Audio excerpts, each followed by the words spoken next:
driving force behind the business is moving people through the world and having incredible fun doing it. So when I was about 18, I had this thought it wouldn't be brilliant to be able to make a powered surfboard. But what we kind of wanted to look at is let's take the best of technology.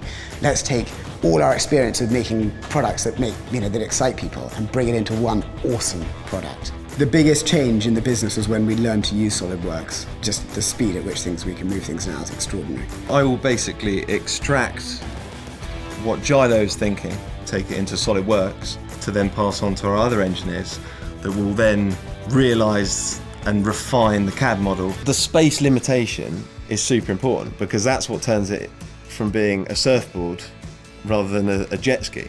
So SolidWorks was essential in this process. Knowing we were going to use carbon fibre meant the board was going to be made using mold tools. SolidWorks was essential in helping me design for manufacture, and the way I did this was using the draft analysis tool in particular. One of the things that we love doing here is changing the way people see what they can do in the world, how they can move around, really experience the world in an exciting way.